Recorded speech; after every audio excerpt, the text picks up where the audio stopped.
Well, Is that the thumbs up? but yeah, we're hot. But we're hot. Mike's hot. Mike's hot. Okay. You ready? Yep. Okay. So it's 5:30, so I'm going to call this meeting to order, and I would ask you all to rise for the Pledge of Allegiance.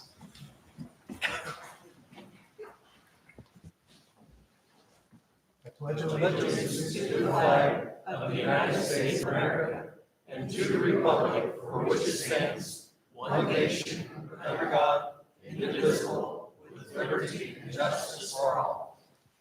Please be seated. Chris, if you would take the roll, please. Councilmember Cavanis. Here. Councilmember Reed. Here. Councilmember Galloway. Here. Councilmember Hoffman. Here. Councilmember Dupre. Here. Mayor Foote. Here. First item on the agenda is consent agenda part 1. So I would call for a motion to approve consent agenda part 1 as written. Motion. Second. So Chris, if you would take the roll, please. Councilmember Cavanis. Yes. Councilmember Reed. Yes. Councilmember Galloway. Yes. Councilmember Hoffman. Yes. Councilmember Dupre. Yes. Second on the agenda is part 2 of the consent agenda. I would again take a motion to accept the consent agenda part 2 as written. Move to approve. Second. Chris, if you'd take the roll, please. Councilmember Cavanis. Yes. Councilmember Reed. No. Councilmember Galloway. Yes. Councilmember Hoffman. Yes. Councilmember Dupre. Yes. Next, we need an approval of the agenda. So I would entertain a motion to approve the agenda.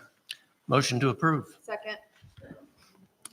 Please take the roll. Councilmember Cavanis. Yes. Councilmember Reed. Yes. Councilmember Galloway. Yes. Councilmember Hoffman. Yes. Councilmember Dupre. Yes. So next, we'll have the Administrator Rath give his report to council and citizens. Well, I'm going to keep it short tonight, and I just wanted to welcome both you, Mayor Foote, and Councilwoman Dupre, in your first meeting. So welcome aboard, and Happy New Year to everybody in the community, and let's hope that it is a good one. And that is all I have tonight. Okay. Next, I want to identify any citizens desiring to speak tonight. There is a form in that basket on the banister in front of you. So I would encourage you to fill that out and fill out the agenda item that you'd like so that that can be given to me. And with that, we will move to the public hearing portion of our meeting today. So I would entertain a motion to, I gotta read it. you have to read it? Yep. Okay. This is the time, place, and date set for a public hearing on the proposal to convey certain real property locally known as 330 South Davis Street, Ottumwa, Iowa, to Manny Martinez. Okay, so do I have a motion to open the public hearing? So moved. We don't need a motion to open. Oh, we don't? No, just to close. Just to close. Yep. That helps. Okay, so Jake. All right, thank you, Mayor. Good evening, council. On this property, the city accepted bids until 2 o'clock, December 2nd, 2025. We received 2 bids. Manny Martinez submitted the best bid in the amount of $4,200. Staff recommends accepting this bid. Is there anyone from the public that would like to speak on this item?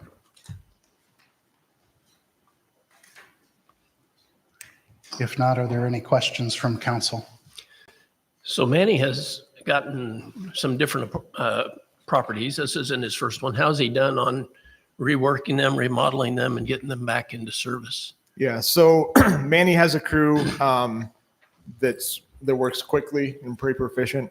We've been pretty happy with most of the things that he's turned out. I hope to bring something to you guys showing kind of some of the progress that he's made. But yeah, a lot of the houses, they go on the market for a considerable amount of money.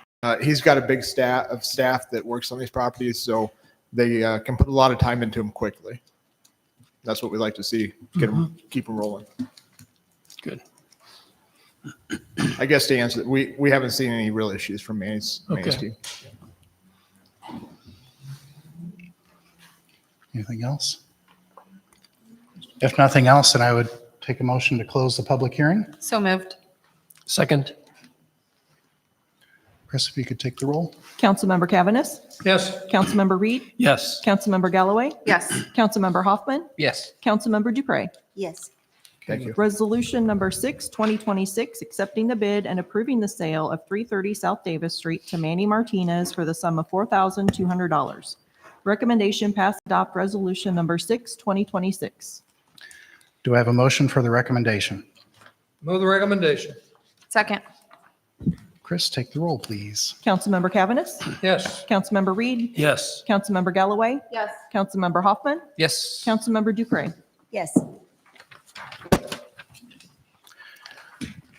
Ordinance number 3252, 2025, an ordinance to add sections 1433 and 1434 to Chapter 14, Fire Prevention and Protection of the Code of Ordinances of the City of Ottumwa, Wapello County, Iowa, to require periodic fire safety inspections, repeal conflicting ordinances, and prescribe a penalty for violations. Recommendation passed the second consideration of ordinance number 3252, 2025. Call for a motion, right? Yeah. So I'd call for a motion to approve the recommendation. Move to approve. Second. Chief Canto. Good evening, Mayor Foote, Council, Administrator Rath. This evening, we're here with the second reading of the ordinance that we proposed for fire and life safety inspections. I have received some questions as well as concerns and comments, and I thought I would put a brief presentation together that may help address some of those concerns. So what I wanted to cover tonight is some of what a fire life safety inspection entails. I think there might be some confusion with that, why they're important, the International Fire Code, what the Ottumwa Fire Department's responsibilities are when it comes to the fire prevention code, the community associated fees, and then some benefits and takeaways. I really tried to break this down to a level that not only you will understand, but the community will understand as well. So when we go out and do an inspection, we're going out and looking at the building to ensure that it meets fire codes and life safety standards. That includes exits, sprinklers, fire extinguishers, hood systems, wiring, hazardous materials that are within the building. And we are identifying those risks and then trying to have those violations corrected. And so these inspections help prevent fires, injuries, and they also help with having sustainable building and use within community development. Now, I think there was a little bit of confusion between an inspection and a pre-fire plan. Inspection is where we're actually going out and identifying hazards to prevent the fires and prevent occupants, protect our firefighters as well. But a pre-fire plan is actually a strategic document that firefighters use to guide our response. There's two different documents, two different things that we're actually doing. So while the inspection is focusing on the prevention and issues that we may encounter, the pre-fire plan is more about preparedness and how we perform our firefighting operations. So they're distinctly different. So why are these important within our community? Well, they save lives. That's really where it starts. And I want to talk about some real world examples of where lack of fire inspections and life and safety inspections actually could have prevented some pretty devastating incidents. They protect the property. They're also making sure that property owners follow safety requirements. And then along with that is it's creating an awareness within our community. So without them, statistically, you'll see more higher risk of injury or death within an incident. You'll have more fires and injuries. The city of Ottumwa has more structure fires per capita than the city of Des Moines. That is a statistic that is out there. I spoke to the fire chief from Des Moines who just recently retired when I first started. I said, you know, we have more fires in the city of Des Moines per capita. And he said, yeah, Ottumwa's always been that way. So we need to help change that. You also then end up having greater property damage. The violations will go unresolved, and some of those violations actually make things worse as they continue to go unresolved. There's potential financial consequences, not only for the property owner, but the city itself. And then you end up losing businesses. The Small Business Association has data that within 4 hours of any small business having a disaster, they go bankrupt. And 80% of those businesses never come back. So that's, again, through the Small Business Association and FEMA. They provide that, they have that data. But when you have a small business owner who's put their life savings into a business and within first 4 hours of a disaster within their business, they're bankrupt. And it also provides false sense of security and safety to the occupants, to the firefighters, and to the community as a whole. So some real life situations that where these could have been prevented. This happened in Albany, New York, at a residential fire in an apartment complex. The building did not have current occupancy permits and had not been inspected by the city in years. They had other life safety systems and features that have not been verified.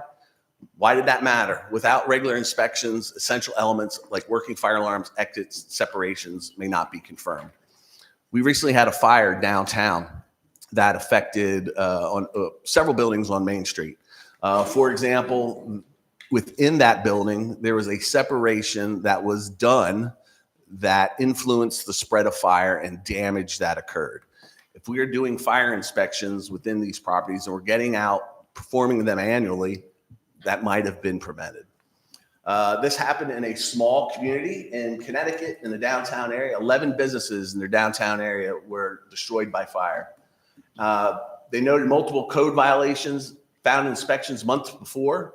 But what ended up happening is these violations that they had and they didn't follow up with because they didn't re-inspect, they delayed detection and evacuation and allowed the fire to spread even faster.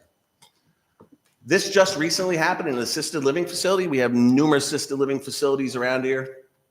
Within the city of Ottumwa, inspections prior to the blaze found multiple deficiencies. There also been gaps in oversight of recent inspections before the fire. So things were being missed. Again, re-inspections weren't happening. And it ended up having multiple fatalities within that building. Now, what you may say is, okay, well, that was in Massachusetts, that was in Connecticut and Albany, New York. Well, recently there was a building in Davenport in 2023 that collapsed and killed 3 people and injured 1 and displaced many residents. There were incidents raised about this incident raised serious questions about the condition of the structure and whether there was proper maintenance, inspections by the city, maintenance was being carried out. Well, what they found is the families and the survivors actually sued. And what they found was the city came forward and said, well, we should have immunity. This is on the owner. The city is not responsible for this. Well, in last year, in November 7th, the Iowa Supreme Court ruled that qualified immunity protections under the state law do not apply to common law negligence and nuisance claims in these areas. So this lawsuit is continuing. It involves the fire department. It involves the former city administrator. I believe they're no longer there, but the building officials that were involved in at the time that this happened, they're all being sued. And the Iowa Supreme Court allowed that to continue. So what does this mean? Well, survivors, families, and victims can pursue damages against the building owners, engineers, contractors, and even city officials. And all the above cases that I just presented to you, lack of inspections, missing required certifications, or ignored fire safety requirements contributed to these disasters, which made them far worse than what they needed to be. So why are we not getting out and doing building inspections?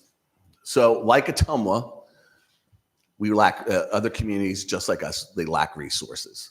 So there's inspection backlogs throughout the United States. In Chicago recently, they found only 17% of buildings that needed to have fire inspections. It actually happened. And that was due to lack of resources, personnel. And these issues that were left unchecked were such things as locked exit doors, inoperative alarms, non-functioning sprinkler systems, all things that contribute to the disaster and making it worse. Excuse me. In North Carolina, they found over 10,000 overdue safety inspections with new buildings allowed to open where they didn't even have the required checks being completed. And this was only found after a deadly fire occurred.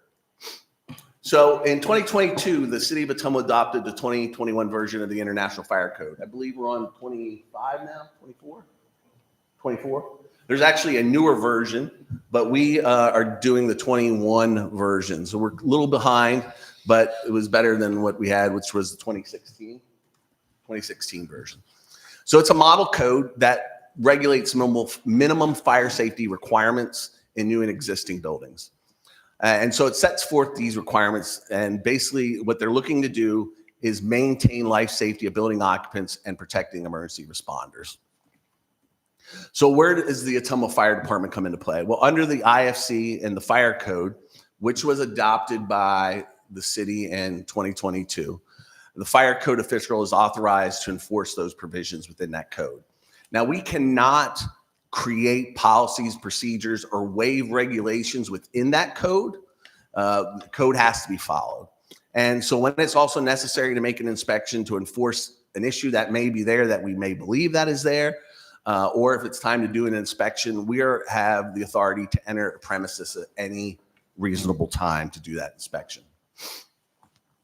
So why do fire and life safety inspections benefit the community? Well, one, they reduce economic cost. When you have a fire, as we had downtown when I first started here, you had multiple properties that were damaged. All those properties were shut down for a period of time, which relates into lost income being generated from whatever they're doing. May resulted in residents being displaced from their home. And as we're seeing now, a business that has been shut down ever since it occurred and may not open again. So additionally, fire inspection fees promote fairness and accountability. It is the end user versus all taxpayers being responsible to pay for that service. It also builds trust and confidence. So the bottom line is they're there to protect public safety inspections. It protects people, they prevent tragedies. It also strengthens the local economy. Somebody is not going to come in and purchase a property and be next to a property that has all kinds of fire code violations, knowing that their investment may at some point be affected because of the lack of upkeep in their building next to them. But here's something that nobody ever realizes. Fire inspections prevent things from happening without anybody knowing about it. So there's a concern. Fire inspections and fees limit economic development. Well, statistically, they do not. When done properly, they sustain and support local and long-term economic growth. Now, I'm sorry for the font here. It may be difficult to see, but this is a real-world example of that. Georgetown Fire Department's proactive code enforcement and fire inspection efforts actually worked in working with the code enforcement department, improved safety, cleaned up deteriorating properties, and unlocked economic potential in neglected areas. Some of the things that they did is they took and identified unsafe buildings that posed both fire hazards and economic drag on the community. They condemned unsafe properties and cleared out structures that were liabilities, and not only just safety concerns, but also economic dead weight. A vacant building or a building that has fire code issues is a concern to the community. And once these blighted lots and standards were enforced, properties became sellable and attractive to outside investors and redevelopment. So that's the reality. So fire inspections support economic development. They prevent costly disasters. They create a stable conditions for investment. When a person comes in and they purchase a property, and we are going out and doing fire inspections, and we're identifying issues with those within that building, they're making investments to make their building safer. That's an investment in the community. They reduce liability insurance costs to the individual themselves, to their business. They protect workers and customers, and the fees that they will that are associated with these fire inspections, as you'll see here, are far less lower than any fire loss they would encounter. So real world outcomes in the communities. With strong fire and life safety programs, they tend to have fewer large fire losses. They do have a faster recovery after emergencies because the fires are not as significant. They end up having a stronger, more resilient local economy. I'm not sure the gentleman who owned the market downtown, how many people actually went daily, weekly to purchase things from him that they're no longer purchasing from him. That was a small business that supported the local economy. And fire inspections, they are not anti-economic development. They are pro-safety, pro-stability, and pro-long-term economic success. So fees. Are fire inspection fees common? Yes, they are common among progressive fire departments. They're charged by many fire departments across the United States, and they're widely accepted. And this is a cost recovery for the services we are performing by doing the inspection. It is not a profit.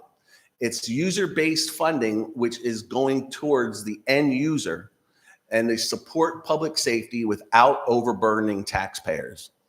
And they also help maintain effective fire prevention programs within the community.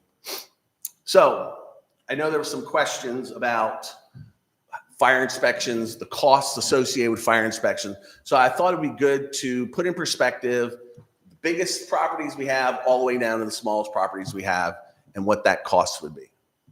So for 100,000 square foot plus, 100,000 square foot or more, high risk hazard building on an annual basis, it's $650 per year. That is $1.78 per day, or less than the cost per day of this soda, which I purchased this morning at Hy-Vee, which is $2.59. So how much does a fire inspection really cost? If you take some of our other properties within the city, as you would maybe call some of our mom and pops businesses within the city, 10,000 to 14,999 square feet. It's a medium risk hazard.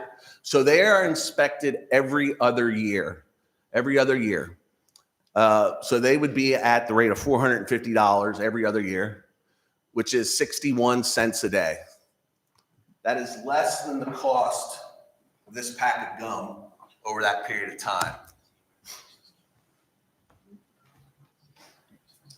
So if you would take the majority of our businesses that are downtown within our Main Street, 2nd Street, 3rd Street, they are low risk hazards that are inspected every 3 years. So that's $250 every 3 years that they are inspected.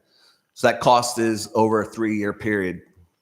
That's 23 cents a day, or less than the cost of this little pack of chiclets that I picked up at a restaurant in our city this morning. Also understanding that fire inspection fees are tax deductible because the business is a business expense to the owner. So that in turn limits the overall tax liability of the business owner. So in turn, the business owner can claim fire inspection fees as part of their taxes, tax liability. So some benefits and takeaways. It encourages investment in our community. It manages the risk associated at a very reasonable price.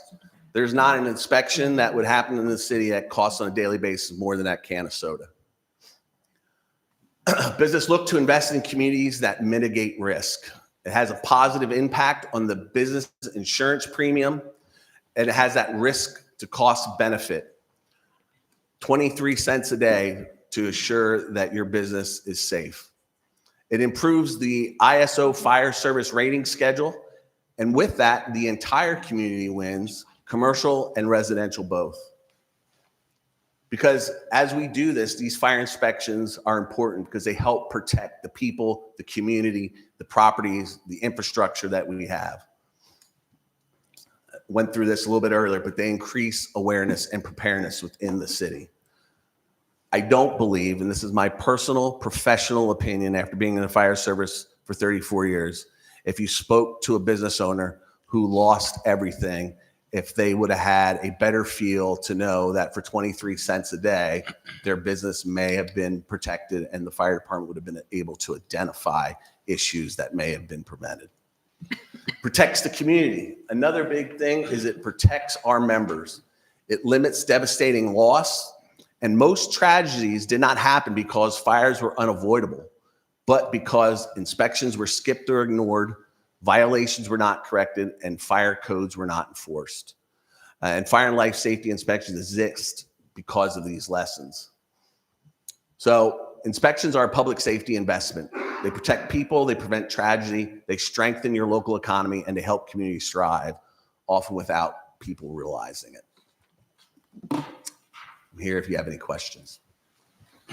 Thank you, Chief Canto. Is there any questions or comments for Chief Canto? Chief, I'd like to ask a couple of questions. Number Yes, sir. one, you compare us in your information, and it's quite wide ranging, but you compare us to other large cities in the state, but it's difficult to compare Des Moines to Ottumwa or whatever. Agreed. And your indication was that we have more per capita fires than they do. Correct. What's per capita mean? How many do we Population. have in a year's time? So And- by population, so what you do is you take, so that's per capita, is what you'll do is you'll take the number of fires that we have and divide it by our population. And that Versus, is, how many fires do we have?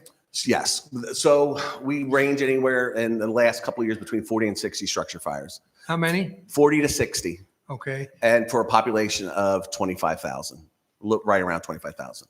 The city of Des Moines had about 240 structure fires with a population of about 240,000. So we have more fires per capita than the city of Des Moines. And that makes sense. We're just a smaller community. But actually what you'll find is bigger communities actually have more fires than smaller communities.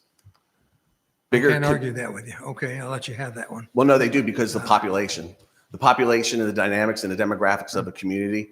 Right. If you have more potential because you're having people that are in closer proximity, the fires are actually more. If you take, for example, the city of New York, city of Philadelphia, Boston, old town cities, they have a lot of fires. But to have 40 to 60 structure fires within a community of 25,000, I worked previously to coming here, the city of Ottumwa, in a town, city in Michigan. Population was 80,000. We had about 20 structure fires a year. Okay. Last meeting, you indicated that you would show us or give us a computation of how many businesses that we have that fall into the different categories that you have presented as cost factors. Correct. So what we have is that we have approximately 600 properties that are inspectable within the city of Ottumwa. I'm gonna have my deputy chief come up. Within that, there's about 78 of them, which will range in the high risk denotion. And now those are your bigger properties as well. And that would include like places that have liquor license or the sale and consumption of alcoholic beverages, correct? Yeah, those are required for annual inspections, yes. So that's included in that 78. No, these are the larger facilities, but those are also inspected annually. That's about 50 to 60 businesses a year just for liquor license inspections. Thank you. Just wanted to clarify that. Okay. So then from after that, we have every other year inspections that are about every 2 years. What we're looking at in that, we're looking at about 200 or so, 250, 275 businesses that are inspectable on a every other year basis. And then the remaining about 300, 325 are every 3 years. Okay. Is there any clue to, like a business that has a cooking stove or an area where they broil or cook meat? Is that a high-risk business or not? Not necessarily. So what you have to look at is you have to look at the business itself. I'm actually let my deputy chief cover that. He'll be able to cover some of the occupancy that we have that will fall under that.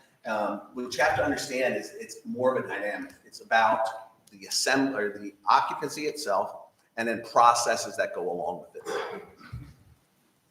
Yeah, so we're talking about places that do general cooking and stuff like that. Would you raise that microphone so I can Yeah. hear you better? You bet, can you hear me better now? Thank you. All right, so you're talking about places that usually cook like restaurants and stuff like that, as opposed to like somewhere that has a lot of hazardous materials or hazardous waste, like a John Deere, JBS, or Walmart or Menards. Is that correct? Is that what Well, you're asking? Like the canteen is an example. The canteen Has a is a smaller gas-fired steam business table. that doesn't have a lot of, the canteen would be a smaller business that doesn't have a lot of occupant load. So it's a little bit smaller. They do have cooking operations. They do have. Unless you're suppression standing systems waiting in for a place. sandwich. Yeah, I got you. What's that? Unless you're standing there waiting for a sandwich. I And they understand, do yeah. fill out for that. Yeah. But at the same time, like a smaller business like that has frequent throughput, they do have some suppression systems that are already being inspected by contractors, but our inspection fee isn't going to be annual or biannual. It's probably going to be in that 2 to 3 year range due to what's going on. And their biggest hazard there is just the cooking itself, as opposed to somewhere like a restaurant that would serve alcohol every year, serving alcohol, and someone who consumes alcohol there, they'd be at annual inspection because they're higher risk and because they have that liquor license inspection. And the alcohol portion of it is a higher risk because people are consuming the alcohol there, or It's a because they requirement stock of it, or? the, it's a requirement of the license that they have. Okay. Thank you. I have a couple questions for clarification. So just the IFC, I think you said it's, we're on the 2021, and then, is that correct? Correct, we're on the Okay. 21. And the 2025 is out now? 24. 24. Will you all be presenting that to us or bringing it to us? I think what we need to look at, and I'll have to work with the building and code enforcement, because I believe you guys are still on the 16, correct? 15, they're on the 2015 code. So what you would really want to see organizationally is having the building code as well as the fire code on the same time frame. Okay. It's beneficial because you're not going in having to make any type of different variances and adoptions within the code, because they're really reading together a lot better than when you're looking at a 16 versus a 20. Yeah, for sure. Yeah. And then the reason I asked that, because I just wanted to make sure that we're being proactive. So if there's anything in that one that would need to be changed, it's already kind of been put into this place. We are, I mean, one of the biggest changes you've seen from the 21 code to the 24 code is lithium batteries. Okay. That's probably one of the biggest things that have been addressed within the fire code, the international fire code that goes along with that. Okay. So I didn't get the answer to that. And one of the biggest differences is what? Lithium batteries. Lithium batteries. Yes. Okay. The other part I want to clarify too is in the last couple of meetings, we've talked about where the funding would, or the money that was, like you said, we're not making money, but it's more of that like reimbursing. So, and I think in our last meeting, you said that this would help pay for the inspectors, because we would probably need 1 or 2 to accomplish if you have 275 businesses every 2 years. And then on top of that, another 50, 60, and then 78. I'm not a math person, so, another 150. So would these fees go to supporting a Fire inspector, correct. So there's some data that goes along with how many inspections can be done per day by an inspector. You're looking at 3 to 4 inspections per day. Now, there's a caveat to that. If I'm going to say, for example, go to do an inspection on John Deere, I may be there for 2 days. But now I'm going out into businesses that are significantly smaller. I'm going to be able to get 5 or 6 of those done within a day. So one inspector would be able to perform the related inspections and duties that would go along with that. Okay, perfect. And then the last thing I just want to comment on, and I appreciate the presentation, because I think that does open up a lot of eyes to really what these are. But I do know later we're going to talk about IDEA and some programs that we want to work with. But I know that there was a gentleman that came down and met with Main Street and the city and talked about some of the exact things you're talking about, and how if we have buildings that are ready downtown or just across the city that fire code, up to fire code and different maintained better, the likelihood that someone is willing to actually rent that space or buy that space is higher. And so the city, that was one of the things that was pointed out, the city needs to be be proactive and working toward that. So this is extremely important. Right. So. Right. I too really appreciated your presentation and your object lessons, and really like that, and made things clear. A lot of things there I agree with. In fact, most everything. I'm very interested in reducing the fires in our town, residential and commercial. I think fire inspections are important, and I think there even should be fees for fire inspections, because it shouldn't just be all on the taxpayer necessarily. It should also be the business owner that has a little extra in it, since it's their business. And I want things to be done properly, and you mentioned that. You mentioned the idea that it doesn't cause a community to lose business. I am concerned, I guess the area that I have, and I think where most of our questions were last time, which were probably too many, but that we had last time, we're going back to the fees and the things like that. And I think the council needs an opportunity to revisit those fees a little bit. One of the things that I discovered in talking to different communities about fire inspection is some of them they do it on an hourly basis. They charge hourly.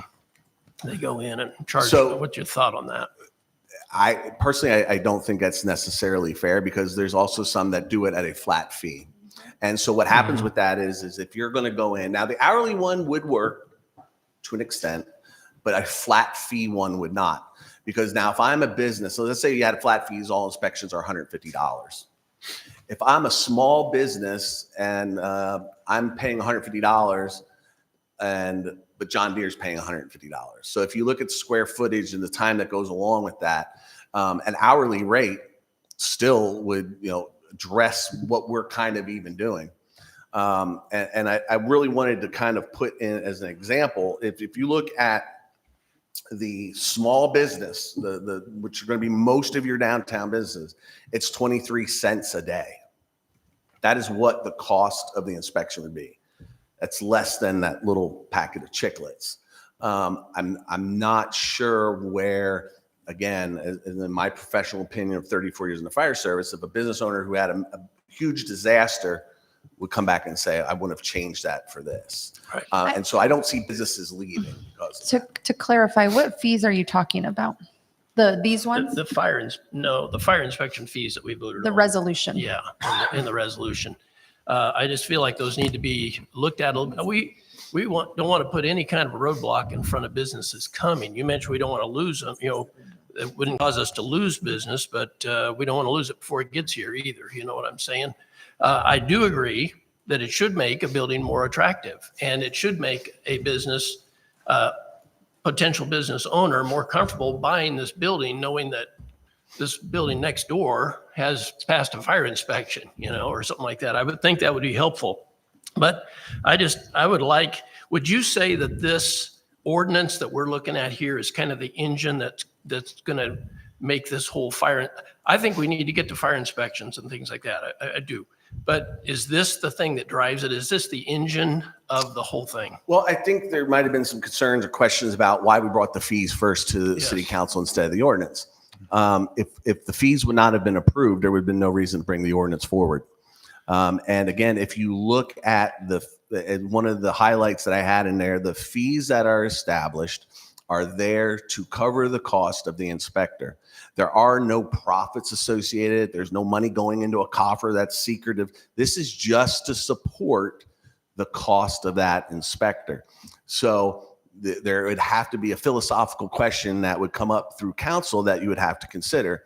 The fees that are currently associated and the businesses that we currently have in the community with the numbers that we presented when we did the fee resolutions for fire inspections would cover that cost for that position. If you would then say we would want to lower that cost or change that cost, well, now you're going to be putting the burden on the taxpayer because the remaining portion or whatever portion you want to say would have to come out of the general fund. This here, I think, is the most fair way to look at that process. One, it's going to the end user. It's going to the business. Two, it lowers the business owner's insurance rates, which provides them savings. Three, the business owner can take those associated fees that are business expenses and claim them on and use them for tax deductions. If we put that on to the taxpayer doesn't get any of that benefit that goes along with that. So in my talking to insurance professionals, they didn't see that there would be any premium savings because of fire inspections. In my experience, that has not been the Yeah. case. There had been, They said that a fire inspection could correct the record, that the insurance company is going to go by the record, the book of record they have for that property and the ISO number for that community.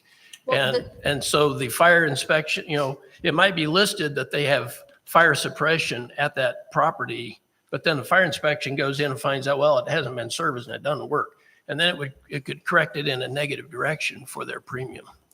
The fire inspections, a consistent plan with fire inspections could also help increase our ISO rate, correct? correct. And our ISO rate from Yeah. 2016 to the 2022 went down. It went down. Right. The water supply rating increased. The dispatching portion of the ISO rating increased. Fire department operations, which includes inspections, pre-planning, training, the number of personnel, apparatus, deployment went down dramatically. So this here's a start of an investment in the fire department as well as the community. To get that ISO number back to lower it actually is the right way it's supposed to go. Yeah, it goes up, but it goes down. And goes, yes, correct. I So we understand. went from a 3 to a 4. Correct. That's what happened to us there. And I would think that a good record of regular fire inspections throughout a community would help that number improve. It does. Be a part of the factor. I realize there's all sorts of things they consider, but that would surely help, I would think. And I feel like we need to get to that place.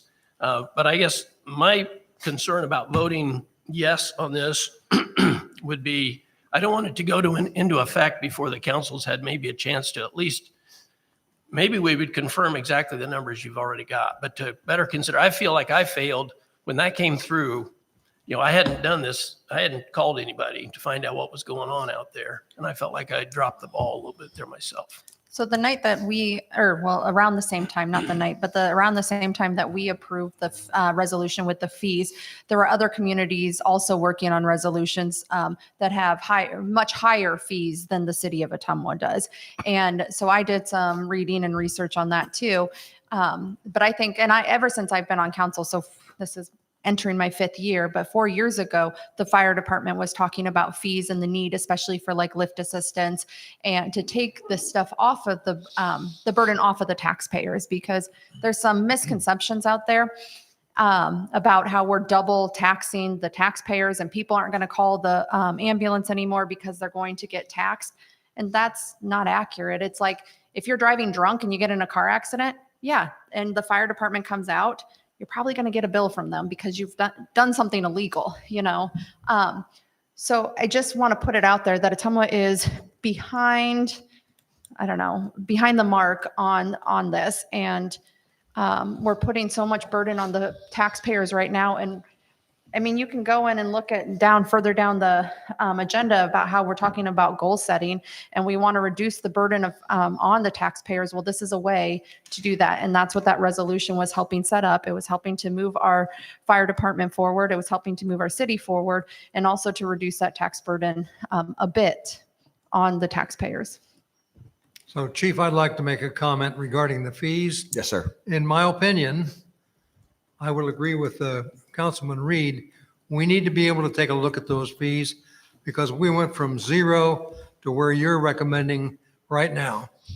And that doesn't make much sense to me. And then secondarily, who's going to bill for it? Who's going to have a column for it to go in to the fire department's inspection fee column?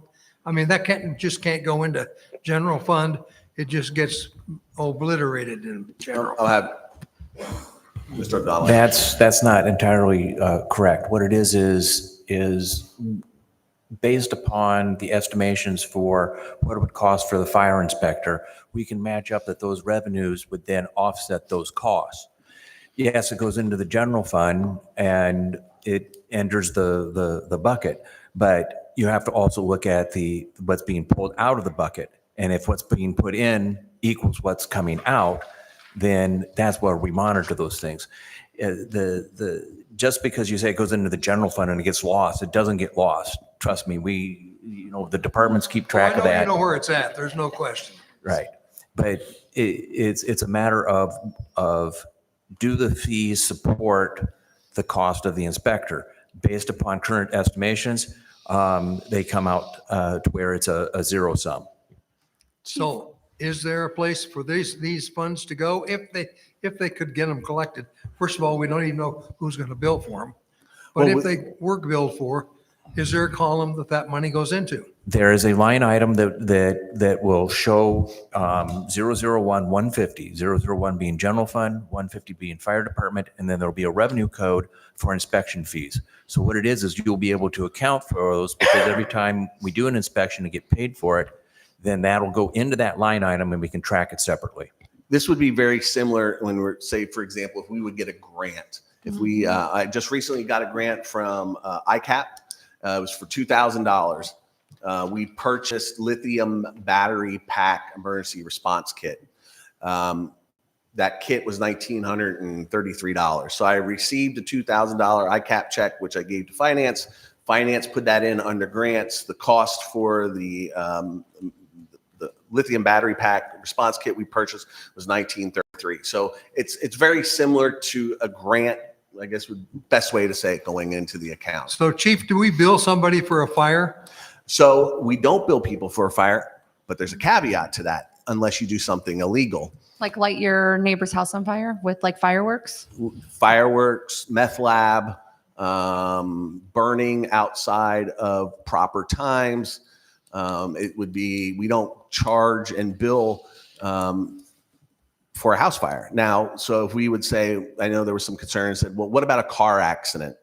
And I'm sure I could ask the chief police, but the majority of the time that there's a car accident, there is something that's denoted, I'm sure it's here, same here in Michigan, vehicle 1, which is the person that may have committed some kind of infraction, and they would receive a fine for excessive speed. They would receive a fine for not stopping at a traffic light.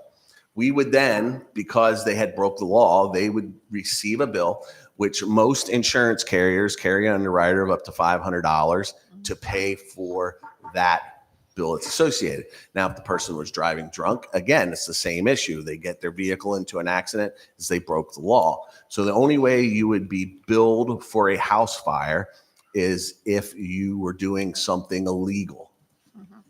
Okay, so that makes my point, is that we do provide some services through the fire department, and we don't add an additional fee Correct. for that service.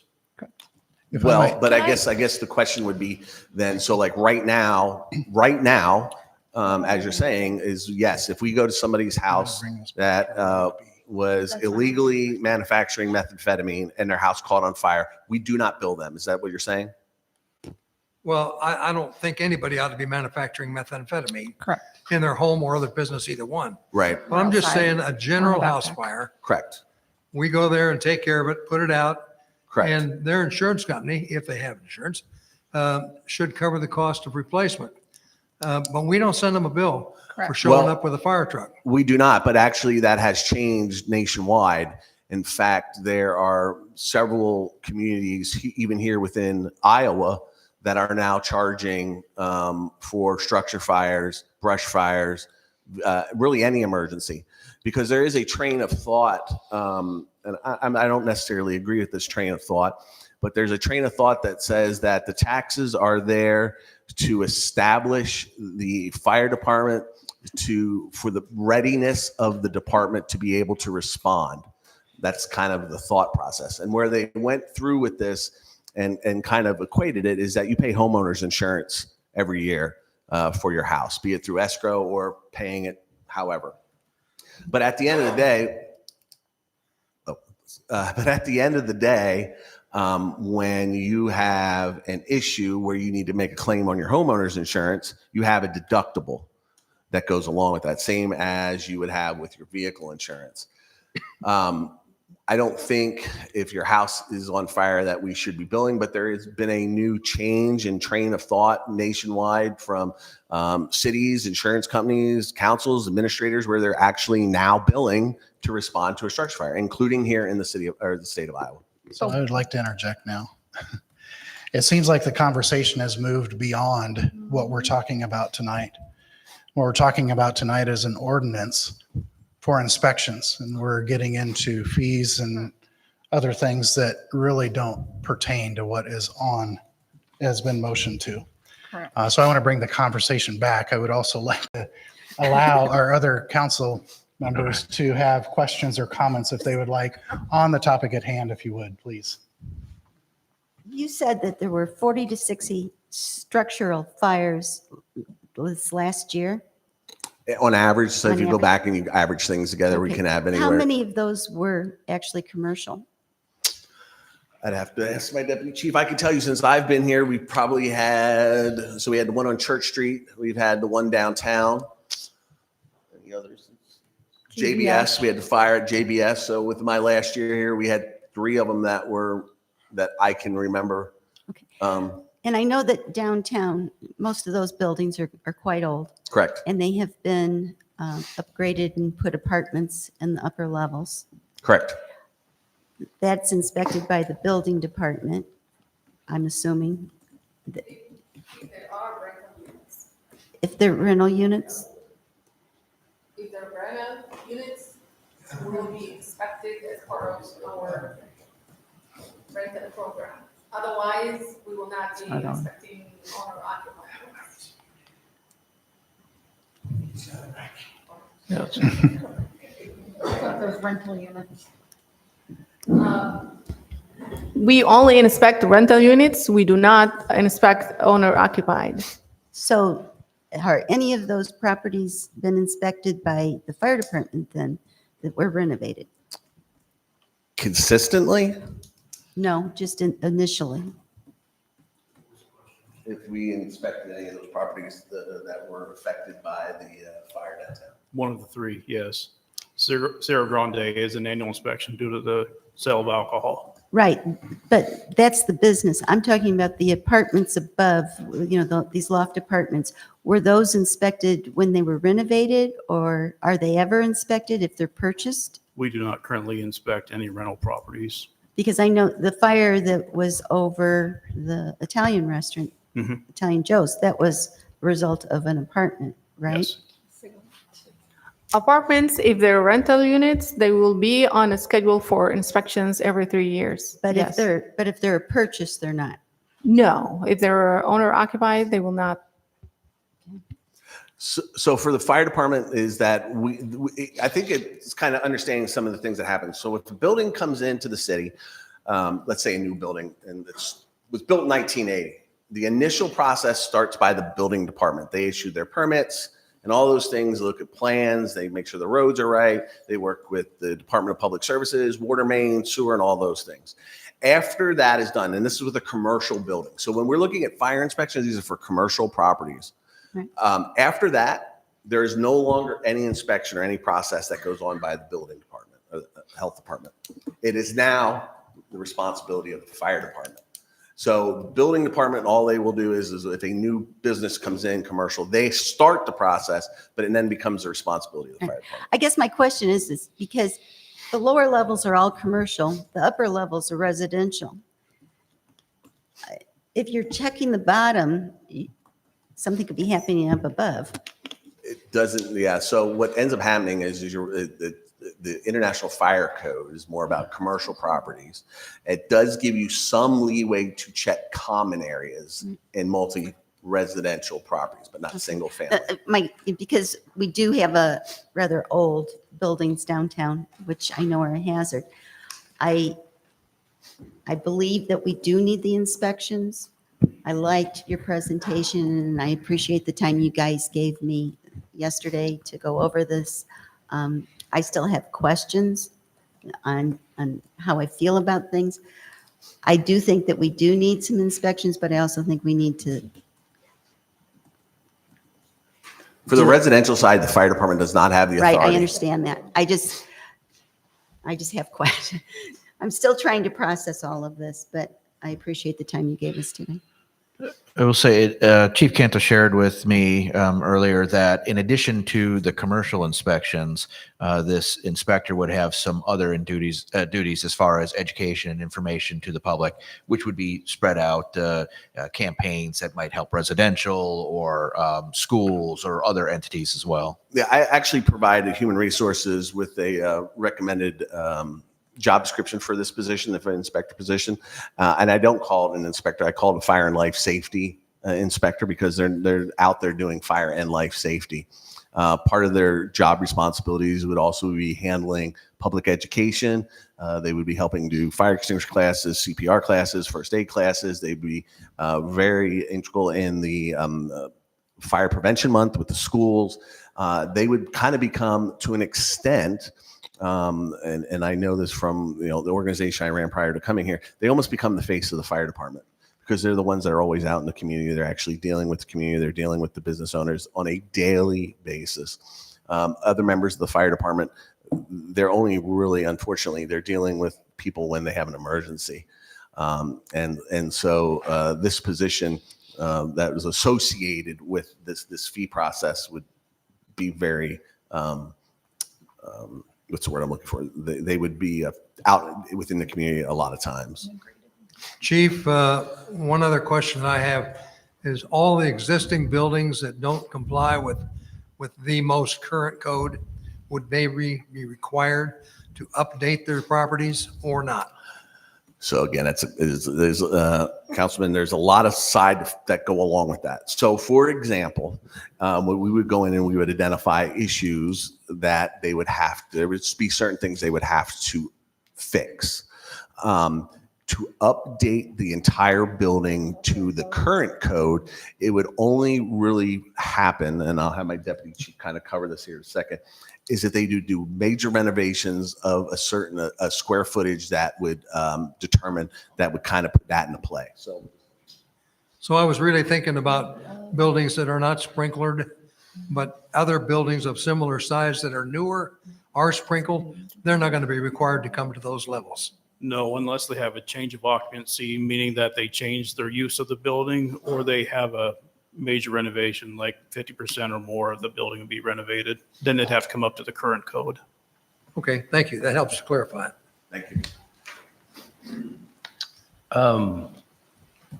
The only comment I got is, I guess I'm open for further discussion or understanding, but I mean, I get it, and I got to be transparent to people. I'm actually for the fees. Maybe I'm looking at it through a different lens with what I used to do and, with inspections, but I do believe it makes buildings safer. I do believe regular inspections.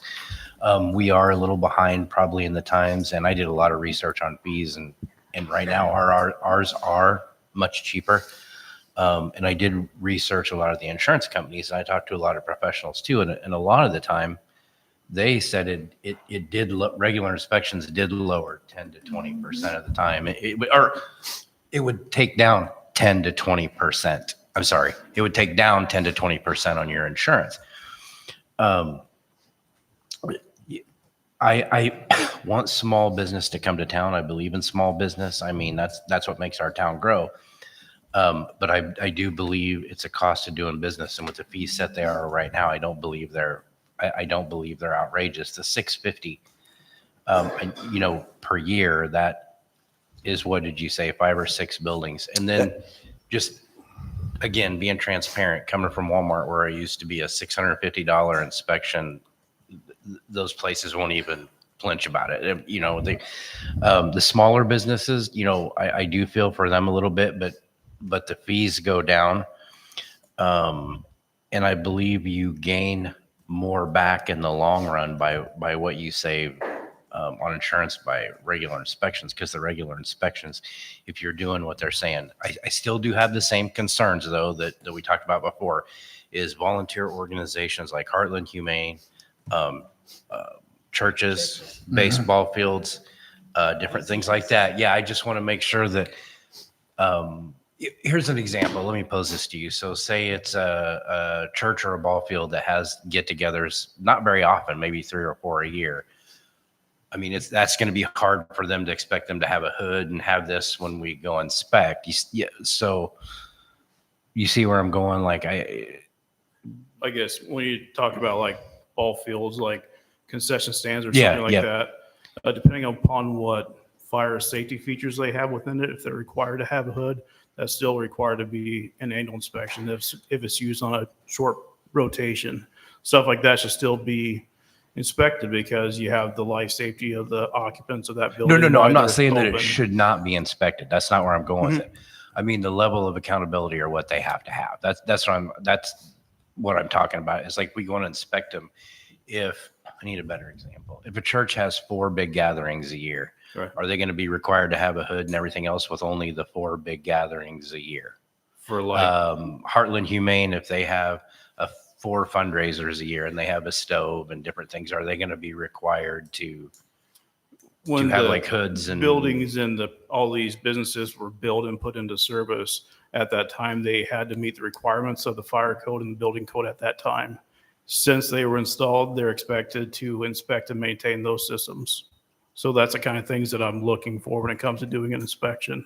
As far as like the frequency of when they're being used, whether it's 1 to 2 days a week, or whether you're talking about how often they're having gatherings and stuff like that, our frequency is based upon what they're doing, the risk of that premises, that business or assembly use, and as far as like how much risk is there to the people that's going to be occupying it. That drives our inspection rotation. right. And like I said, I agree with bees, like I just said, but I want to just be cautious that we're not costing a small business or a volunteer organization like 20 grand and things. I understand your question. Is what you're going is saying that they have a church that went in and they put a stove and a fryer in their basement or a griddle in their basement and they use it to cook. Correct? Is that kind of what you're? Yeah. Okay. So as I stated earlier in one of the slides, if they're even without an inspection fee, they still may be in violation of the fire code. So even if we took the fire inspection fee away and we went into one of these occupancies that you're discussing and we found that they had put a fryer, electric fryer, and or a griddle and a stove into the basement, even without the fire inspection, associated fire inspection fees, they would still be in violation of the International Fire Code. Right. So if they say they put in a stove, Correct. and we go and inspect, they pay the inspection fees. My worry is cost beyond that. Like, okay, now you have to have a $10,000 hood. I mean, I want to know about the occupancy levels, what they have to have, the reinspection fee. I know the first reinspection is free, and then. So, well, I guess the only way to, so if we're going into one of those occupancies with or without, let's just say we're inspecting it with or without fees, correct? And we found those things, they would still be in violation of the fire code and they would have to fix it. Right. I got you. They would still have to comply with the fire code. I, as the fire chief, and David as the deputy chief fire marshal, we do not have the authority to waive the fire code requirements within the ordinance and the International Fire Code. Now, but I could say this to you.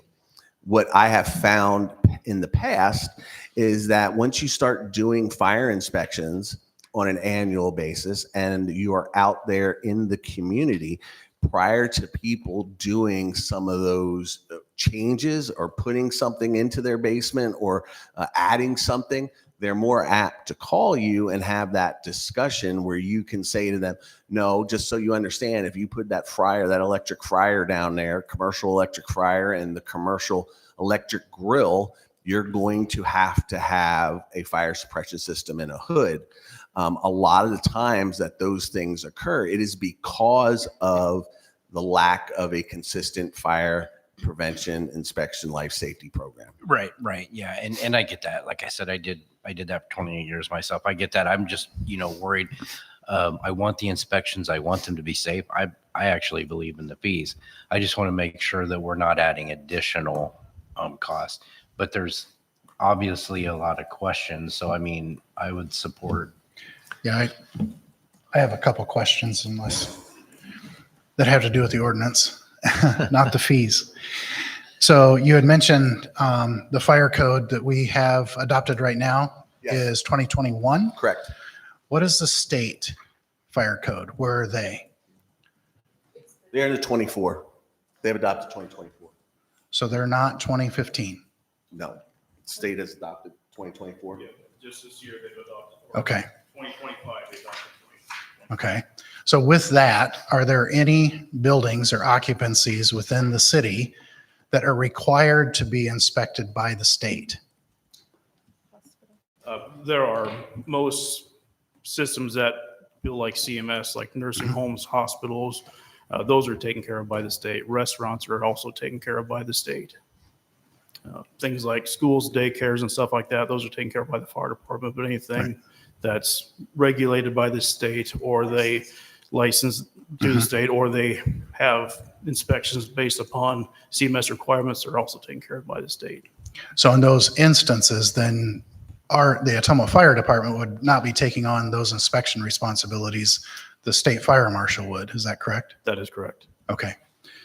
But the only other question I have is you had mentioned, Chief Canto, in the last meeting talking about this, and it kind of came up before tonight, that we had fees and inspections in place previously. What were those, and what were we doing for inspections? So that was obviously prior to me being here, and it was even prior to Deputy Chief Kernan being within his position. Now, I did find when I first arrived here and we were cleaning out a lot of old administrative items, it almost was like a ticket book that had some numbers on it. I believe Ms. Dupree has some numbers that she found in 2016 that was there, and that she found within the council minutes. They were actually done in 2019. They started talking about it in 2016. So it took them 3 years to get it even established. But the fire safety operational permit was $50. Restaurants, food establishments were $35. Daycare centers were $35. Initial new business inspection was $35. Second re-inspection was $50, and third re-inspection was $100. So I guess part of my question is, if that's already in place, what are we changing? Well, I don't know if that is even really in place because we haven't been doing fire inspections. I have not been able to find any of that information, and I can tell you, and the deputy chief will tell you, like, we're not even sure where we're at with fire inspections. And those numbers there are nowhere near industry standards. They're that the cost that is there wouldn't even pay for the administrative side of doing the fire inspections. And so I think what needs to be understood is that when we're looking at this, and if you look industry wide in the fire department, our fees are still very low to what people are. Right, and I don't want to talk about, the ordinance isn't about fees. Well, It's about I understand. inspection. So why are you saying, are you saying, why are we not doing the inspections? Yeah, if we had a fee schedule in place for inspections, that tells me we had something in place for inspections. And so I'm wanting to know, what was it? What are we changing? What's the differences between what the city had already put in place versus what you're proposing? So I think, okay, I understand your question. So for really right now, what we're doing is we're identifying how that happens. Right now, we had the 2021 fire code that says what the standard is. What we haven't addressed there is how you actually perform that standard. And so what we're doing is we're identifying under the NFPA 1730, which identifies that medium, high, and low risk. So, I mean, I guess technically, yeah, I guess the fees have been established by resolution. We would go out and do fire inspections. I think it is more beneficial to the community and business owners to understand that process. And then that process is outlined within an ordinance that says, if you are this is how those fire inspection processes work, as well as re-inspections. Because then it's outlined, it's there. That helps make it fair and consistent. Mr. Mayor, Yes. I know I'm going to be the bad guy, but I don't mind being a bad guy. I think there's too many questions. We probably need to have a special meeting on that. I mean, Yeah. not that I'm discounting what Chief Cantos put together, but there is obviously so many questions that we probably do need a special meeting to discuss. Are you it. asking for a special meeting on this or on the fees that we passed by resolution three No, meetings I'm- ago? the Which ins- I will express some frustration because if that's what we're talking about, the resolution for the fees that was passed, because due diligence wasn't done by the council, then I have great concern for that because we as council have to be doing our due diligence before meetings. So if you could Right, and clarify. I'm talking about inspections, just like we're talking about now.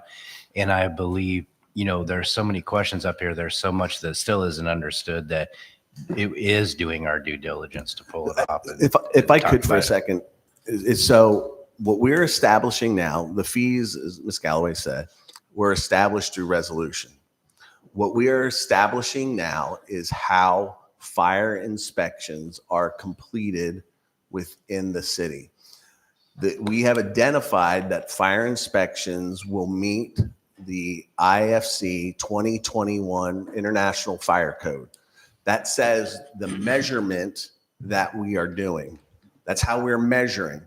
Now what we're saying is in that ordinance that you have in front of you is how the fire inspections will be completed on a annual, every 2 years or every 3-year basis. That basis of that time frame has been established through a recommendation through the National Fire Protection Association. Now, I will give you an example for ISO. They would like you to be out doing an inspection at every business every year. That's what ISO would like. The NFPA actually looked at and created a more realistic process, and that is high risk every year, medium risk every 2 years, low risk every 3 years.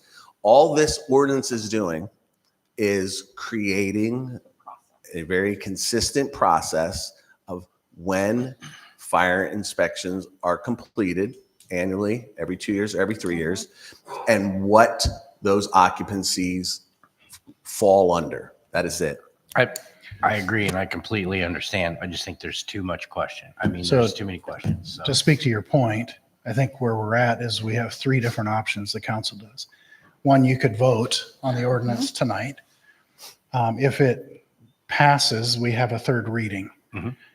You could vote, or we could take a motion and vote to table it and take more time to look at it, or we could take a vote to postpone it and set a date when we'll look at it again.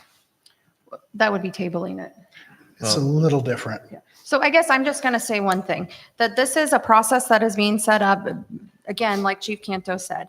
The questions that are being asked tonight have not, as Mayor Foote has continued to bring us back in, are not around this process. It's around the fees that are associated with the resolution that we did. So I think we have a motion and a second on the table, and I think we should take a vote. So unless there's any other discussion, I'm going to call for the vote. Chris, if you would take the roll, please. Councilmember Cavaness, No. Councilmember Reed, No. Councilmember Galloway, Yes. Councilmember Hoffman, No. Councilmember Dupre. No. Motion fails.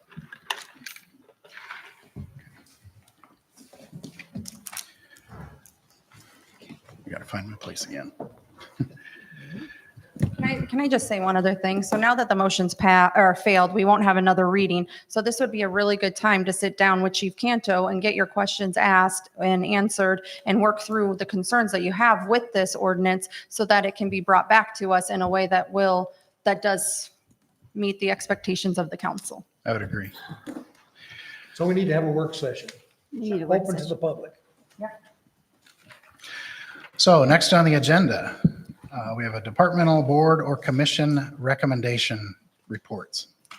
Approve payment to Wapello County Sheriff's Department in the amount of $24,789.78 for the police department's portion, 1/3 of the total cost of the yearly programming maintenance fees of the in-house computer software.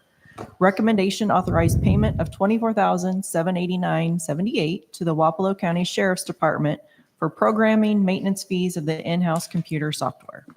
Chief Harrington. Thank you, Mayor. Oh, we need a Council. motion, sorry. Oh, sorry. Rookie move. Second. Okay, now, Chief Harrington. Thank you, Mayor, Council, City Administrator Rath. This is our agreement we entered into with the Wapello County Sheriff's Department back in 2021.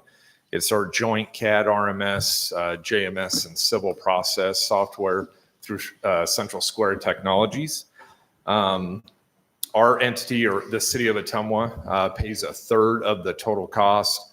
Wapello County pays 1/3, and then another, the 911 board pays the other 1/3 for a total.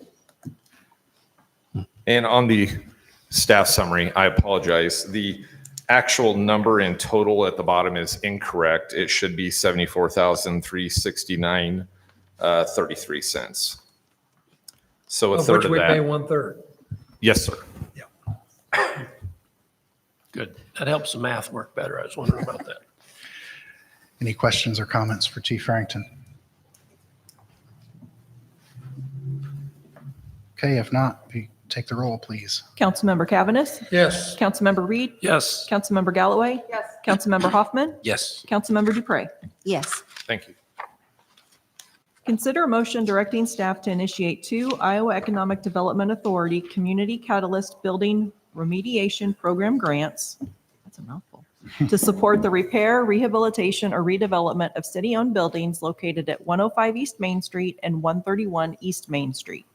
Recommendation: pass the motion to direct staff to initiate 2 IEDA Community Catalyst Building Remediation Program grants. Do I have a motion on the recommendation? Move to approve. Is there a second? Second. Amal. Good evening, everyone.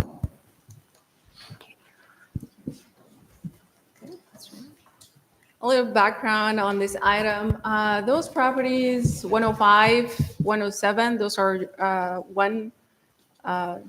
two addresses, one shared space that is currently in poor condition. 131 East Main. Those properties are acquired by the city through our 657A process. Ideally, when we do that, we'd like to see those properties fixed up and put back in the tax roll right away. But those 2 properties sat, obviously, because of lack of interest, because of the cost. The city did publish an RFP in 2022 for the 131 East Main, but did not get any traction, again, because of the cost to fix them up. Now we have the opportunity, because there is the state program Catalyst, Community Catalyst grant. CAT is the tool the state has designed to help cities like us turn vacant and distressed properties into productive assets for those communities. Why is the state doing that? Because they do understand that a lot of us have those downtown buildings and we struggle with them just because it costs a lot to fix them up. So from market perspective, sometimes they don't pencil out on their own. So the state does help pay part of the cost of those redevelopment or fixing, rehabbing those properties up to $100,000 to make the project feasible. Their process is as follows. You sign up, basically show interest in submitting an application. The regular process for that is they're due by January 29th. You will get an invitation if the project makes sense. And then you have a deadline, April 15, to submit a full application. Basically, that would be including the scope of the project and including your share as a community. You'll hear back from the state June timeframe, and if you get awarded, you expect they expect you to complete the project within a year. So the action proposed tonight. Just to confirm, you mean 2 years, not a year, right? 24 months, 2 years? Oh, 2 years. The action proposed for you tonight, we always do review on those. It is consistent with our comprehensive plan. This is the long-range strategic plan and the downtown development plan. In the fact that if we do pursue this grant, it will help us advance quality of life and housing goals, because those downtown buildings can be developed into upper story housing as well. And also the action would be consistent with community development best practices, because in this case, we would be leveraging external funding to make those improvements. So basically, if you, as council, approve this motion tonight, we will get going with a profile and scope for those projects and seek partners for reinvestment on those. We would submit an emergency application for 105 just because of the condition and the state that is in, and a regular application for the 131 East Main. We'll wait till we receive an award, and then we'll come back to you for approval of a grant agreement with the state. And then we would be expecting implementation on the project. For your consideration tonight, you should know that if we go through, there would be potential for committing to a local share, and the local share can be in kind, and it could be in the form of the incentives that are already established, like tax abatement, and we can get into a development agreement with those parties investing in those buildings through development agreement with using the other tools that are available to us. And I'd like to note that those grants exist exactly for the kind of challenges we are facing. If we don't pursue them, simply we would be delaying needed investment, or we would be asking taxpayers to carry out costs that the state is willing to share with us.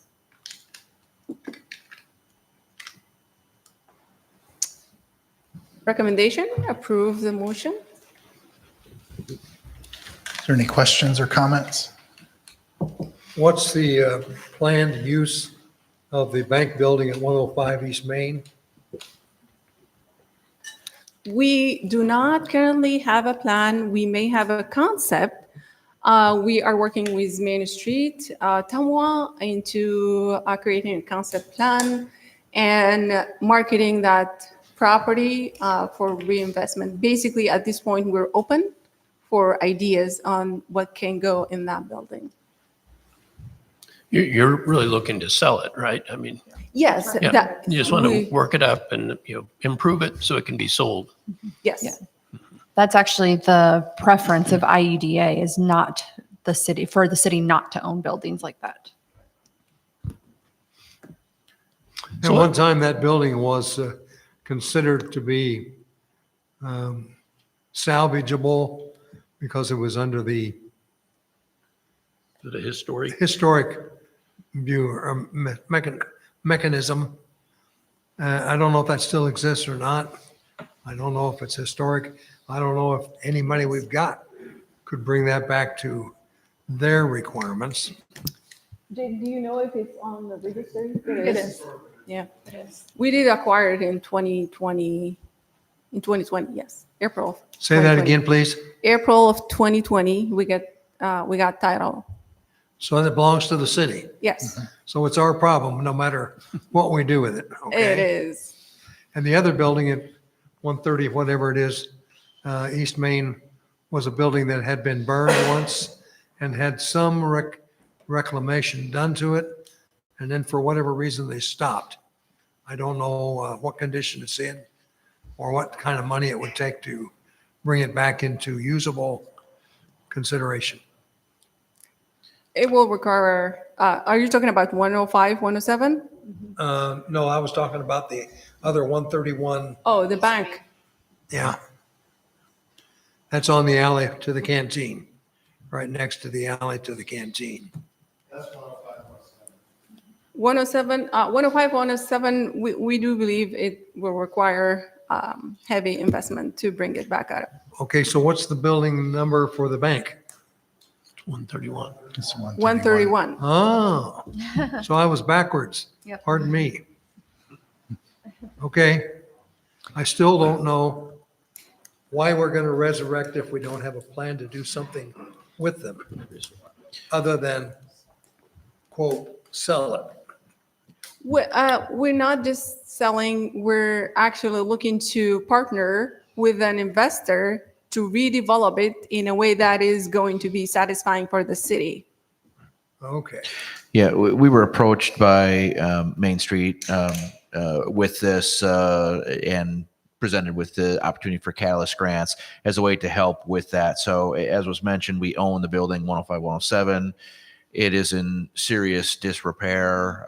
And as you mentioned, Councilman Cavaness, would be our responsibility. So if something were to happen detrimental to that building and then cause impact on the surrounding buildings, that would also be our responsibility. So this is a way to try to identify some assistance with bringing that up to code. Part of the program is identifying a developer or partner with that, so it wouldn't be in ours.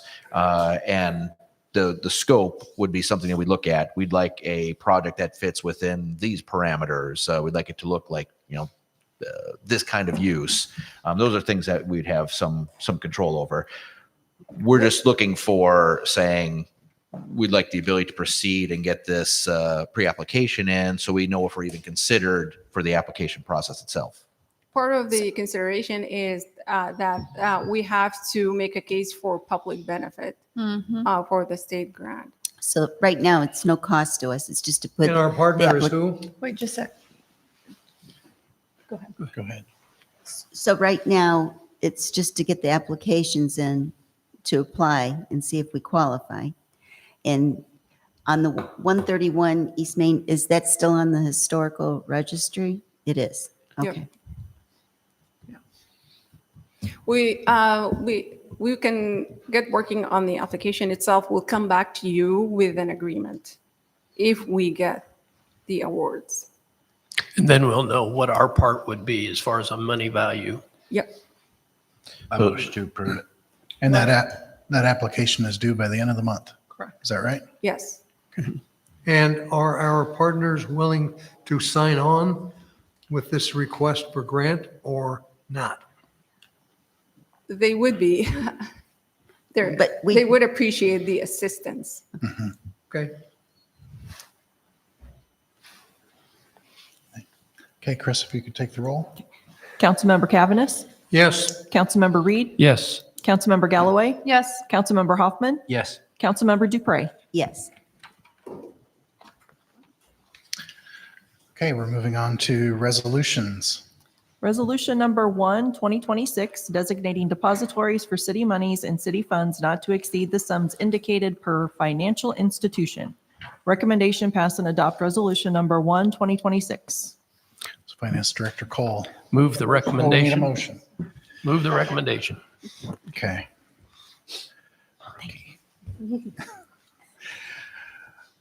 Go ahead, Cole. Thank you, Yeah. Mr. Mayor.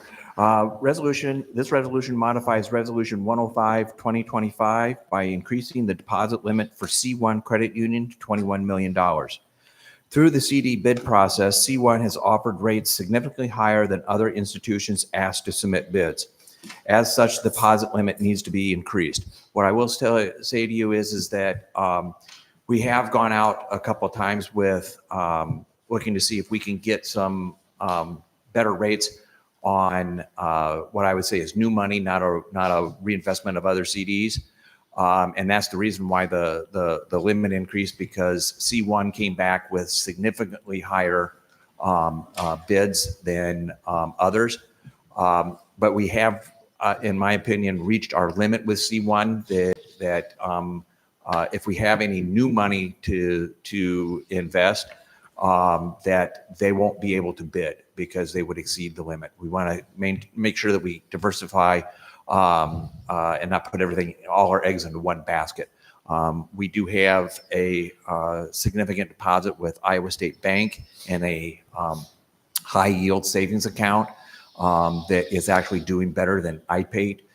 We used to have a lot more money in IPATE, but we're able through the CD process and through this high yield savings account actually get a slightly better return. So we are trying to diversify in where our money is at, but because C1 offered such good rates, we decided to go ahead and we need to increase the deposit limit. Any questions? This sounds like good business sense to me. Motion to approve. Yes. I will say that I had to fill out a census report this week, and they were asking what our total investment received in fiscal year 25. And as I remember, it was like $1.2 million. And that's spread across multiple funds. Right. So if there's no other questions, Chris, if you could take the roll. Councilmember Cavaness? Yes. Councilmember Reed? Yes. Councilmember Galloway? Yes. Councilmember Hoffman? Yes. Councilmember Dupre? Yes. Resolution number 2, 2026, accept the general legal services engagement agreement with Allers and Cooney PC for the years 2026 to 2027 and authorize the mayor to sign. Recommendation pass and adopt resolution number 2, 2026. Move the recommendation. Second. Administrator Rath. All right. So Allers and Cooney began providing legal services for the city of Ottumwa in 2020. The relationship continues to work well and is recommended to continue for the next cycle, which will be the calendar years 26, 27. General legal services engagement agreement was included for review and approval. The parties agree that Christine Stone will be primarily responsible for serving as the city attorney, and then Dustin Kaufman and or other attorneys with the firm may assist Ms. Stone when necessary. As with previous engagements, staff is requesting discretion to utilize other legal firms as necessary based upon potential conflict of interest, issues, access, and or efficiency. So primarily we use Allers and Cooney to serve, but on occasion there has been conflict of interest issues, and this allows us to go out to seek other attorneys when necessary and request the adoption of the resolution. Any questions for Administrator Rath? Administrator Rath, then we have been happy with their service. I'm sure we have. Is there just a thought? Sorry. Oh, sorry about that. Is there anybody local that would do the same thing, the same type of service for us? There's always that potential. In 2020, when we signed on with them, there was an RFP for services that went out. There was one local firm that had submitted. One of the challenges with local firms as well is that there can be more opportunity for conflict of interest, knowing parties that are, for or against the city or the other parties that may be involved in instances. And we do use a couple years ago, Allers and Cooney was looking at, they were performing our prosecution services as well. And they had some changeover in staff that they were looking to get out of the prosecution side. We put out an RFP again at that time. And the only firm that had applied at that point was Hopkins and Hebner. So we utilized Hopkins and Hebner for our prosecution services. That's separate from this whole thing. But in general, yes, I'd say we're satisfied with the service we've gotten from Allers and Cooney. Thank you. Any other questions? Okay, Chris, if you could take the roll. Councilmember Cavaness? I know he stepped out. Councilmember Reed? Yes. Councilmember Galloway? Yes. Councilmember Hoffman? Yes. Councilmember Dupre? Yes. Resolution number 3, 2026, approve changes in plan contacts for the City of Ottumwa's 457B plan through Mission Square. Recommendation pass and adopt resolution number 3, 2026. So I have a motion to approve. Move to approve. Second. Human Resource Director Barb. Thank you, sir. Yeah. So we recently had an employee who wanted to take advantage of one of our 457B accounts. And when we went into the system to put them in, we realized that we had incorrect contact information in there. So what this is doing is we have to do it by resolution per Mission Square, that instead of 2 finance directors ago, we now are going to put Cole as our plan administrator, since he has fiduciary responsibility for that 457B account, and then allowing the accountant.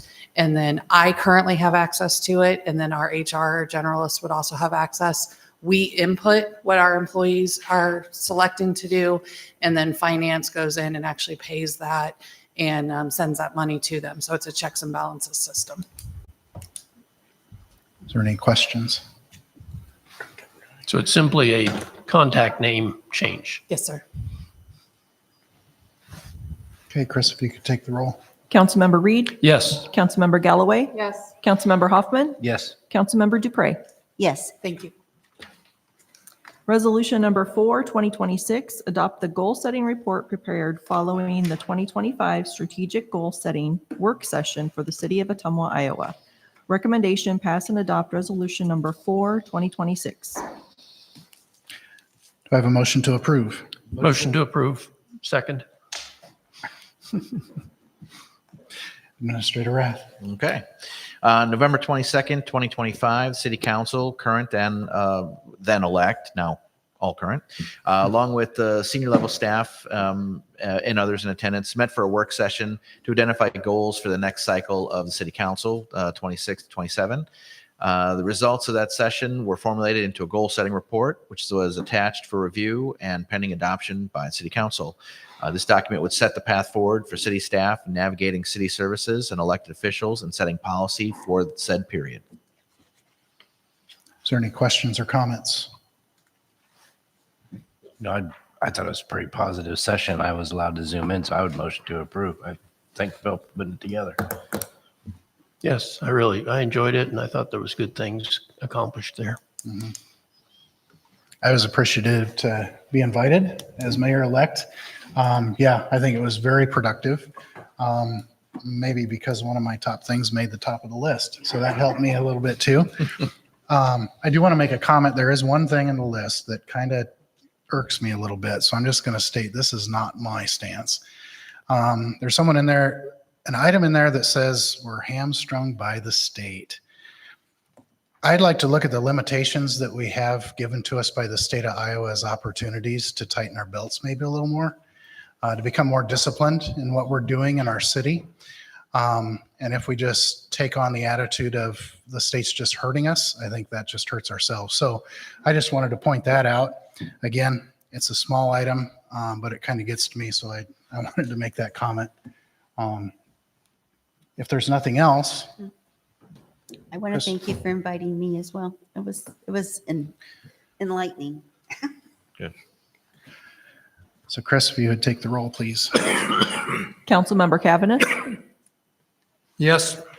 Councilmember Reed, Yes. Councilmember Galloway, Yes. Councilmember Hoffman, Yes. Councilmember Dupre. Yes. Resolution number 5, 2026, a resolution in support of the proposed terms to be included in purchase, sale, and development agreement by and between the City of Ottumwa and Landover Corporation or a related entity. Recommendation pass and adopt resolution number 5, 2026. Do I have a motion to approve? Move to approve. Second. Go Director Amal. We're going to talk housing. This is a resolution in support of housing development or proposed housing development. Council may recall that September of last year, we've been designated as a thriving community from the state, IFA and IDA. Basically, what that means, it means the state had set aside, obligated tax credits for projects to be completed in the community. Those are workforce housing tax credits and low-income housing tax credits. Those grants require community support. Developers are all excited about those incentives, and so they come and seek our support, and they have to show that as part of their application. We have a potential development that is talking 40 to 60 multifamily or senior housing units. They looked at our community and available sites. They picked this site, city-owned, 17 lots, known as Franklin Park. They're interested in the site. Is a 3D. Thank you, Travis. Looks awesome.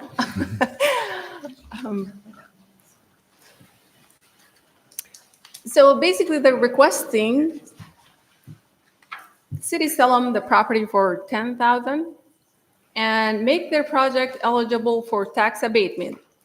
This is under the urban revitalization plan that we already have in place.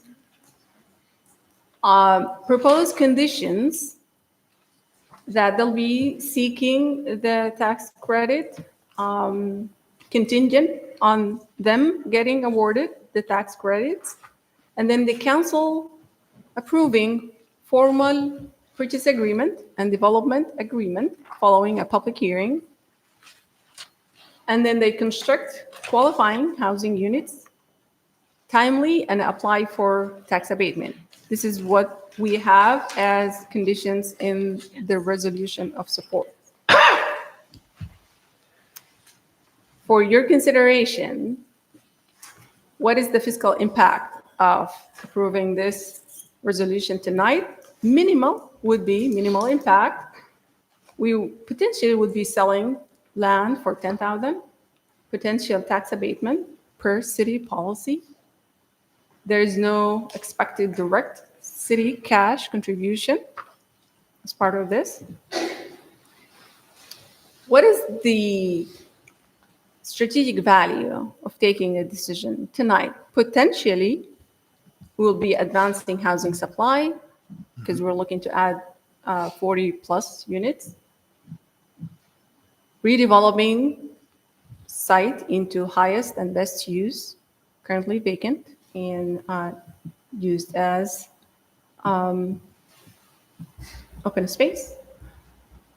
And also the opportunity for us to leverage state and private investment. There will be about 11 million invested from a developer side and also potential getting tax credit.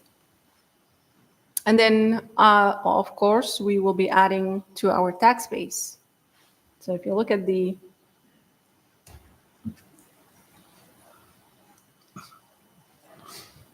what we will be giving,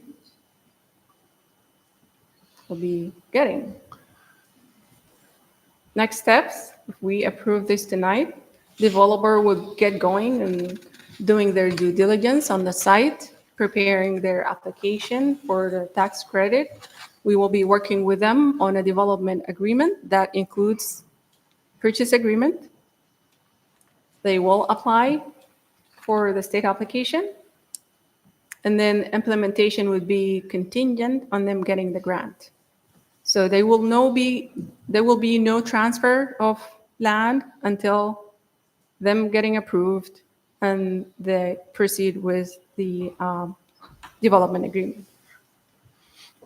Recommendation approval confirms community support, which is required for the state application to go through, and then we'll show council commitment to advancing the housing agenda. None of these properties are Section 8. Would that be correct? None No, are sold no, for Section 8 purposes? no. Thank you. So would these be rentals or would these be owned homes? Not sure at this point. They were talking about 40 units.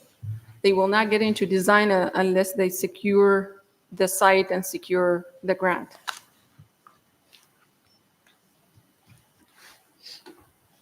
And when we talk about low income, that, I mean, there's Affordable. That's affordable, affordable. thank you. Like, because senior living would be considered low income in these situations. Correct. And we've talked to or I guess, I don't know, has the park board been made aware of this and everything too? That would be the due diligence. Oh, that would be the next part. Yes, next step, we do our due diligence and they do, of course, it will go through park board approval before it comes back to city council. Okay. At that stage, do the neighbors have an opportunity to speak about whether they'd like that park to be taken or not? We can certainly provide that as part of the process, yes. Okay. So this is currently a city park? Yes. City owned, yes. It's one of There are the best sledding 17 hills lots. in town. And I don't think I've ever seen any kids playing there. Which one is it? I was trying to find it on It's the the map. best sledding hill in town. That's what I was wondering. The big hill one. Wildwood, you got to have snow just perfect. Franklin, you can go anytime. It's really steep. It's Yeah. pretty steep downhill I there. don't sled. I get There's bloody noses. playground equipment down on the lower level. Uh-huh. It's awesome. So Oh, it's the one where the church is at the top of the hill. Yes. Correct. Church is Yeah, on the old south. Franklin School. part of the contingency, of course, is they would apply, if city is interested in moving forward with this, they would have to apply for the program and be awarded for them to move forward with this. So, I mean, there's some conditions and contingencies in place. I guess primarily, would we be interested in seeing a housing development on this site or not? True. So then you may have just answered my next question. At that point, can we ask more information from the developer that is proposing this? Because I know there's minimal information in his application. Yes, Okay. because they said multifamily or. So they want to confirm support first before they spend Okay. time and money on putting the application together. Okay. There's no water or sewer located on this layout at all, right? I'm not sure. Well, the 17 lots that you're talking about. Yeah, it looks like it used to be a neighborhood, the way it's subdivided into 17 lots. So there is water and sewer provided on each of those Potentially, lots? city engineer, an idea. I don't know. No? Say that again. So I don't have it memorized where our sewers go, if there is Okay, am sewer I- on both those streets, but I'd have to. But there's nothing there. There are homes around the area, though, correct? Yeah. Yeah. There's single family That's a homes? sewer. Church, If you look they at the just map roll with here, But there's nothing It's on readily available. Yeah. there. Given the information we have right now, I'd motion to approve so we can get more information and get it rolling. Yeah. there is sewer. If you look at the map, the smaller one, the red line is the sewer. So there is along the west side, but not the east side. Yep. So the west and north side have sewer.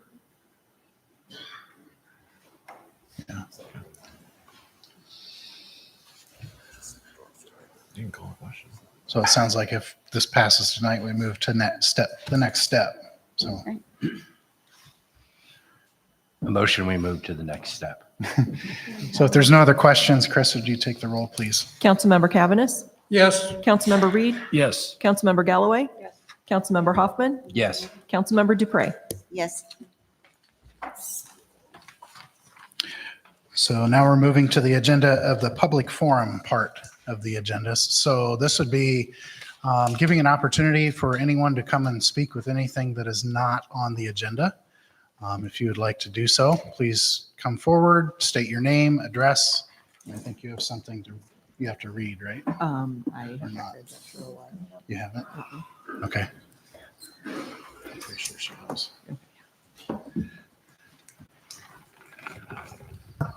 Hello, Trudy Cavaness, 2851 Oak Meadow Drive. One thing I would like to, as a person in the audience, some of you are very easy to hear. Several of you are not easy to hear in the back. I don't know if there's a difference in the PA system that could work, but there were many times we were leaning and trying to understand and hear what you're saying. So I would just appreciate if you would take the time to make sure the microphone and speak up so we can hear. Appreciate it. Thank you. Can you define those that you can't hear? You want a list? We know you can hear that one. Yeah, Probably the Councilperson guilty Dupree, one. I don't know if anyone told you, you have to speak like right into it.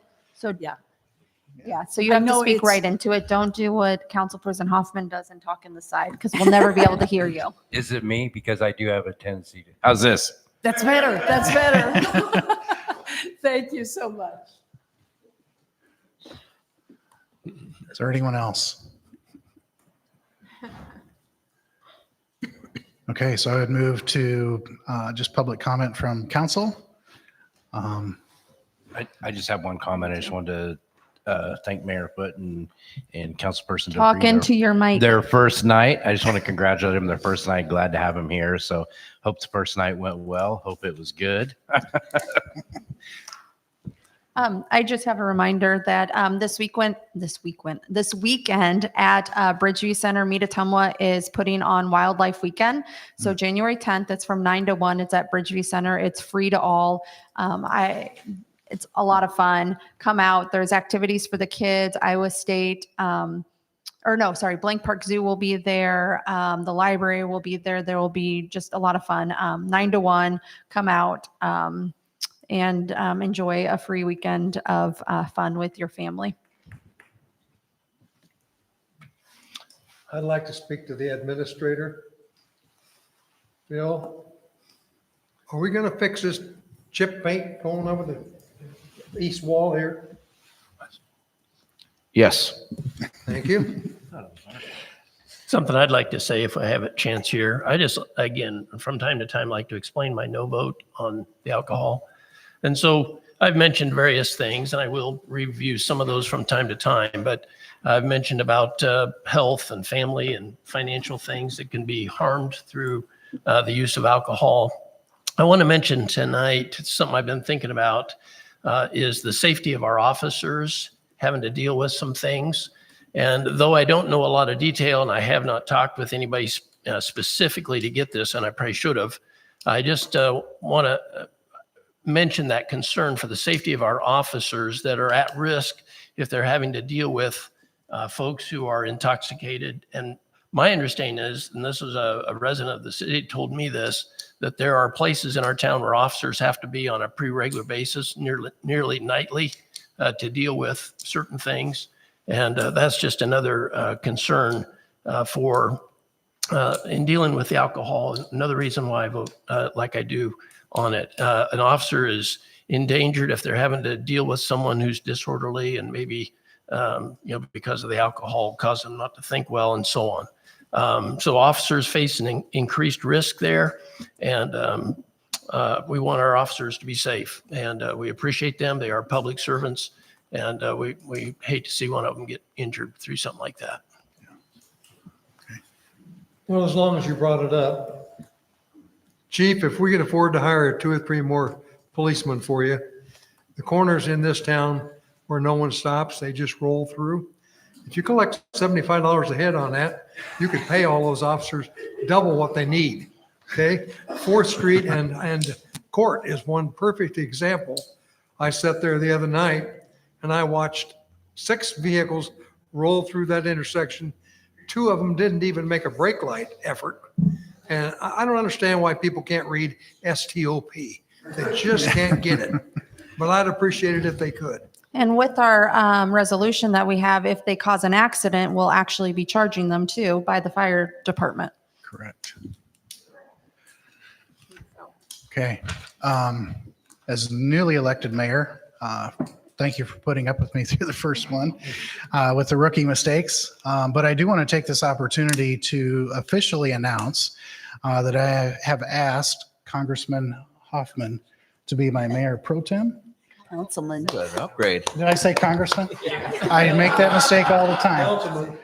Councilman Hoffman to be my mayor pro tem, and he accepted, so I thank you very much.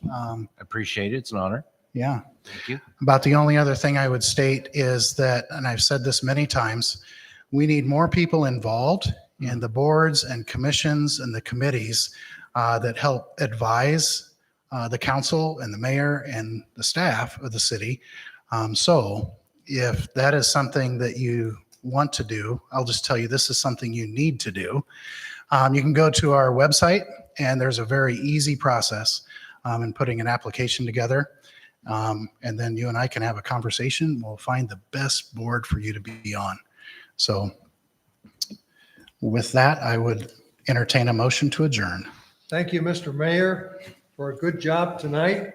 I realize it's a new job, but thank you for doing a great job. And I would move that we have adjournment. Second, third. So Chris, would you take the roll, please? Councilmember Cavaness? Yes. Councilmember Reed? Yes. Councilmember Galloway? Yes. Councilmember Hoffman? Yes. Councilmember Dupre? Yes.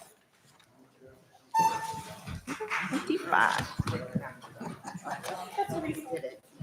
You did it.